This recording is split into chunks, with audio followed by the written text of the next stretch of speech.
There is a 3-step process, by the way. This is strategic planning for anybody.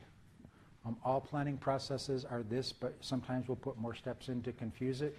But anytime you're trying to evoke change, figure out where you are, figure out where you want to be, and figure out a plan to get from point A to point B. For example, who here wants to have a great job when you're out of college? Okay, almost half of you. So you know where you are, or you know where you want to be. Where are you now? If you say purgatory, I'm going to smack you.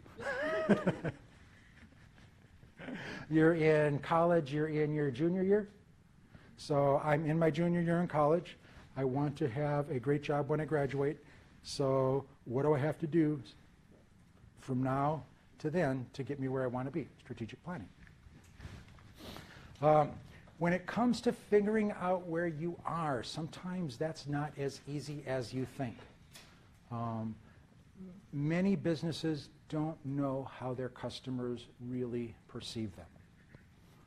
And there are some reasons for this. One is, who here likes to hear bad things about yourself? Yeah. Get my Lexus, drive to the Starbucks, and say bad things about myself. You're right. Well, you're right. People want to hear good things, positive reinforcement, but what does that really do? Yeah. When that person walks away and goes, fuck, they're wrong. So it's talking about the value of sycophancy, or saying nice things for the sake of saying nice things. But don't we normally tend to avoid people who we know we have issues with? You had a comment? No. Yeah, this is why I believe a lot of businesses have surveys, so that the consumer businesses have surveys. Oh, businesses have surveys, so they can. So you gauge how their customers feel about them, their products, their services. So, and you're getting way ahead of me, but thanks a lot for spoiling the surprise. But yeah, so think about where you get your information if you're a business owner. You get the information from your people. Anybody here going to tell the boss he's crazy? Excuse me, but so what are you going to say to your boss if he's asking you, how's our business, how do our customers, they love us. They love us. If they, we're going through a bad time right now, nobody has any money, but once they get money, they're going to buy our product because they love us. They love you. Everybody loves you. So people work for you. You got to be careful because they're going to say what you want to hear. How about consultants? Anderson, now Accenture, because they told Enron what they wanted to hear. Again, a consultant, you need to, but you got to recognize that you're giving advice to the people who are hiring you. You want to make sure that any negativity is presented in a positive way to, again, they're making the money off you.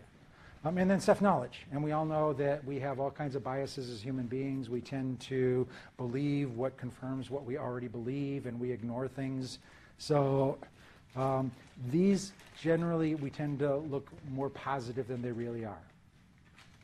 Other kinds of sources of information, complaints and company critics, those tend to skew negative. And you want to pay attention to both.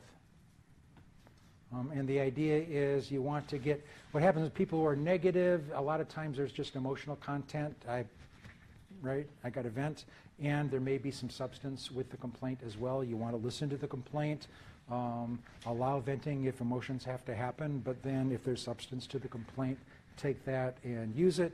Similarly, company critics don't have to agree with them, but you need to listen to them, and if they have valid points, let's take that into account. And the idea is that with self-knowledge and with complaints, I can get a more nuanced picture. And again, as you talked about surveys or market research, if I want to do a better job of finding out how customers really perceive me, I might want to spend some money if there's enough payoff to justify that investment.